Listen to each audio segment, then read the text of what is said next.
La chèvre de Monsieur Seguin, d'après Alphonse D. Illustration Jamil El-Wadi. Conception Enis Marzouki. Composition Latifa Bourkhis.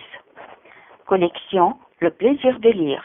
Maison d'édition d'Al-Ma'arif Impression et Édition. Nombre de pages 24.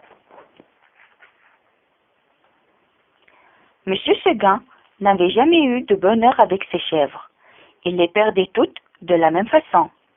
Un beau matin, elles cassaient leurs cordes, s'en allaient dans la montagne, et là-haut, le loup les mangeait.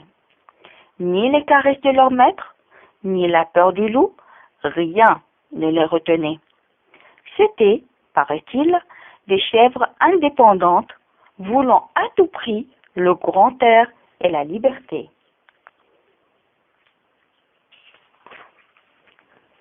Le brave monsieur Seguin, qui ne comprenait rien au caractère de ces bêtes, était concerné.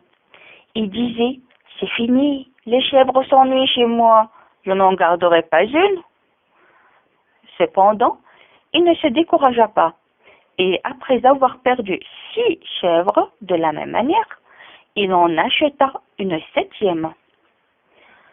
Seulement, cette fois, il eut soin de la prendre toute jeune, pour qu'elle s'habituât mieux à demeurer chez lui.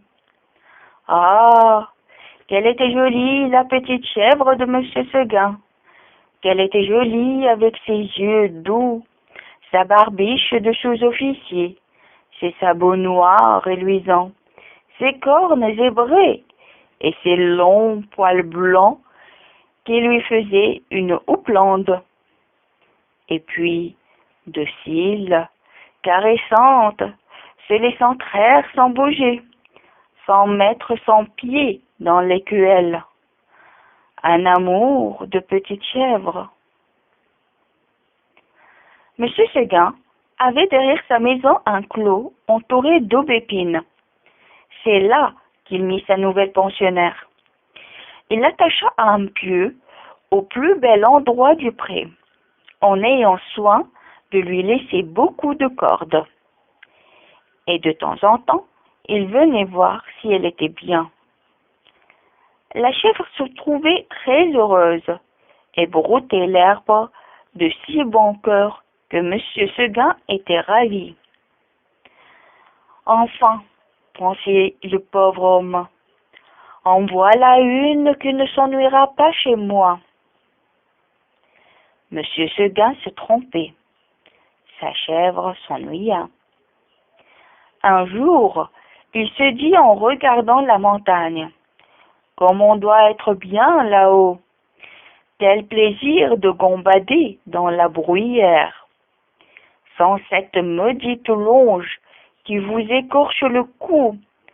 C'est bon pour l'âne ou pour le bœuf de brouter dans un clos. Les chèvres, il leur faut du large. » À partir de ce moment, l'herbe du clos lui parut fade, l'ennui lui vint, elle maigrit, son lait se fit rare. C'était pitié de la voir tirer tous les jours sur sa longe, la tête tournée du côté de la montagne, la narine ouverte et faisant « mais » tristement. Monsieur Seguin s'apercevait bien que sa chèvre avait quelque chose, mais il ne savait pas ce que c'était.